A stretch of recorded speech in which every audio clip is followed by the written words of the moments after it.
I have a one-on-one relationship with Onyeka. I have a one-on-one relationship with Victoria. Anything that is going on in the background, that's whatever it is. Is this resolvable? So right now, I'm indifferent. Let's just do our things. I'm way past it. I don't like snake. That's my own. Snaky movement is not my vibe.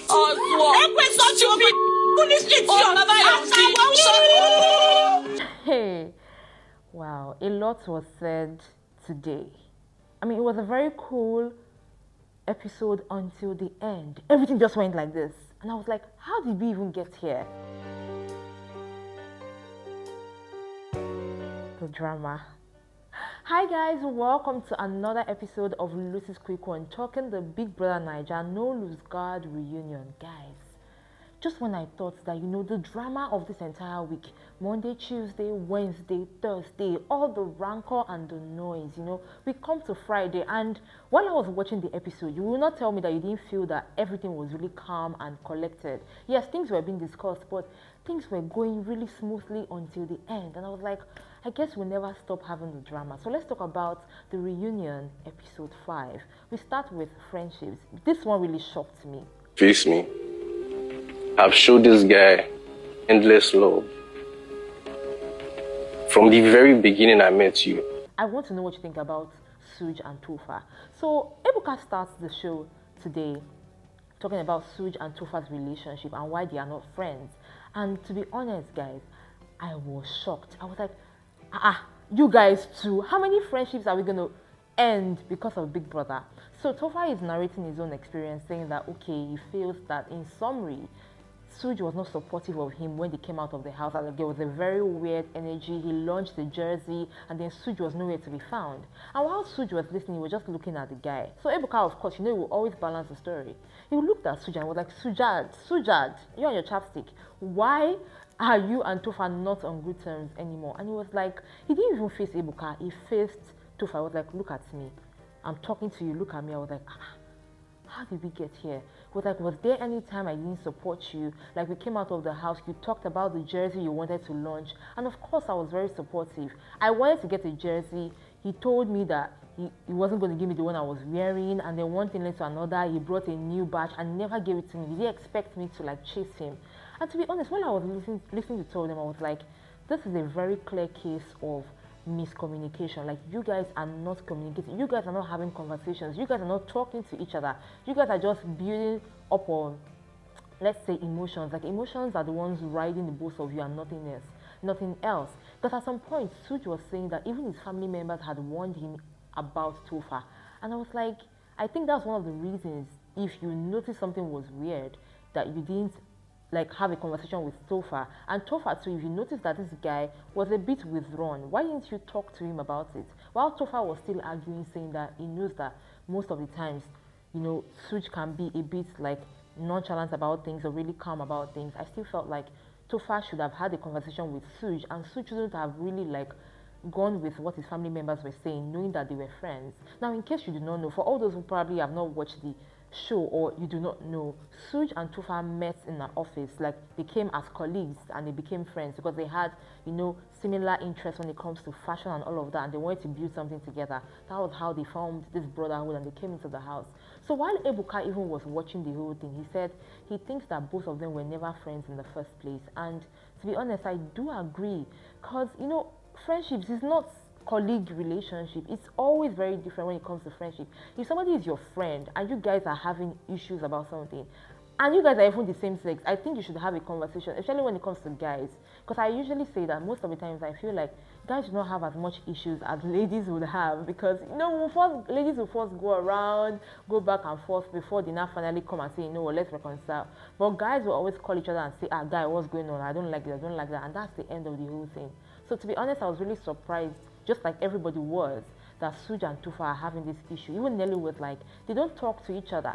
Let me know what you think about Suj and Tofa's breakup in the comment section. Now, moving on to another thing that a lot of people were talking about while the show was on.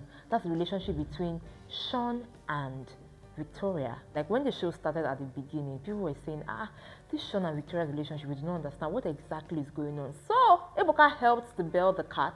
He asked, what exactly is going on with the both of you? And he said, of course, nothing was going on between the both of them. They had no sexual relationship. They were never in a relationship. Then Victoria also talked about the fact that when she came out of the house, she did watch some videos and she felt like Shan as a partner was not being supportive of her because, you know, of course, at the beginning, it took her a while for her to pick up on the show. So she felt like he was not supportive of her, and then she told him about it. They had a conversation about how she felt Shan treated her while she was on the show. And at the end of the day, they resolved their differences, came back together, and everything was okay. Can you see the difference between Suj and Tofa and Shan and Victoria? Because everybody would have even thought that by now, Shan and Victoria probably will not be talking to each other, but they are talking. So I mean, of course, everything has to do with conversations. Now, last but not the least, before I go, in fact, I would say this is second to the last. How are things with you and Ozee now? You guys are not friends. There is no bad blood. We are cool. We all know this guy has been a topic of conversation when it comes to Onyeka and Victoria. After all the fights, everybody has been asking, Ebuka, you're talking to Victoria and Onyeka. What about Ozee, who they are actually accusing of having a triangle with? Let him speak. And then Ozee comes to speak. Ozee says, number one, he feels like he had an individual relationship with Onyeka and an individual relationship with Victoria. And he understands that there were certain narratives that were sent out, but for him, he just felt like he had no hand in it as per. He was just having his own friendships with these people. And to me, I felt, okay. So Ebuka asked that, looking at the fact that Victoria and Onyeka have been at loggerheads because of you, do you think that you should have had a conversation with them about ending this beef? And then Ozee said, it is not in a guy's place to interfere in such things. And that was where I was like, nah. Ozee, it is in your place.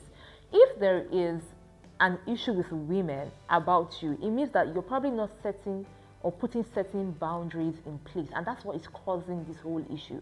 Victoria on the first hand is actually calm about the whole thing, but if Onyeka is thinking that there's a triangle, there's a this and there's a that, you call her to order and tell her, babe, this is not how it is. I am friends with Victoria and I do not appreciate you talking about Victoria in this light.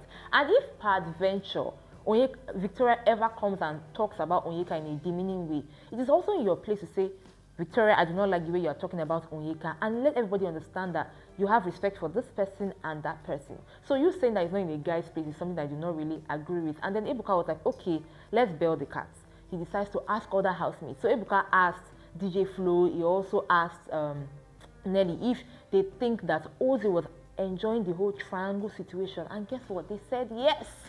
They said Ozee was enjoying it. Now, Ebuka now moves to Victoria and says, Victoria, do you think that Ozee was also enjoying all this triangle and all the noise? And Victoria was like, yes.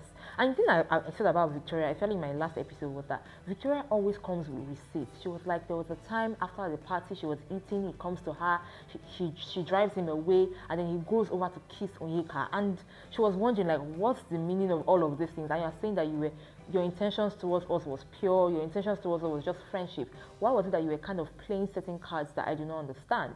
Ebuka now asked Onyeka, and I was like, oh my god. Onyeka was like, yes, she also feels like Ozee was also enjoying the whole attention and everything. I was like, Onyeka, your bestie, are you serious? To cut the long story short, Ebuka asked Victoria if she's cool with Ozee. She's like, she's cool, but they don't really talk like that. And then Ozee had to say that, you know, he's cool with everybody. It's just that some people are not talking to him, and I know that he meant Victoria. And then he also asked, Ebuka asked Onyeka about, you know, Ozee's relationship, if they are cool, and she says they are cool. Get out, move past it. Get out. Go and reconcile with your niece. Reconcile with your woman. I was about to clear my bags, drop my pen in my bag, and then let's go home. I saw that Ebuka decided to ask an extra question because I think that Ebuka was out for peace in this episode. Ebuka now turns to Nne and says, your relationship with Chinwe, how is it now? Are you guys good? And then, you know, Nne was like, she's cool with Chinwe, like she just had to express herself when it comes to their relationship and how they played their game in the house. Next thing, Chinwe was also talking about, oh, I'm cool with Nne, even not for Chinne. The moment she mentioned Chinne, guys, Chinne just went off on Chinwe and she started insulting her. As Chinwe was insulting Chinne was insulting Chinwe. Everybody was just going back and forth. I mean, Chinne insulted Chinwe when it comes to her relationship with Zion, pulled her down, said, you know, look at you, you're following a boy, crying on social media that, you know, he ghosted you, he's owing you money. And while she was saying all of that, Chinwe was just hitting on one point, that you are having an issue with a family member, your blood, somebody that you claim you love, just go and reconcile with your family member, which I also stand with. Because like I said in my other episode, I really do not like the fact that that's Chinne and Onyeka, who came in together and they were like, you know, lovey-dovey, family ties, blood ties and everything, and now ending the show with so much bad blood. So while Chinne insulted the living daylight of Chinwe, and Chinwe of course gave her back in her own coin, I like the fact that Chinwe kept on saying, reconcile with your niece and let there be peace. This episode ended in chaos, and Ebuka just held his head as he called, cut! The end. So let me know what you think about the entire episode 5 in the comment section when it comes to the reunion. I mean, it has been a dramatic week, and to be honest, I think that this reunion serves more than the show itself. But let me know what you think about all of this in the comment section. I got you with more right here on this channel next time. Till then, remember to enjoy every moment. Bye.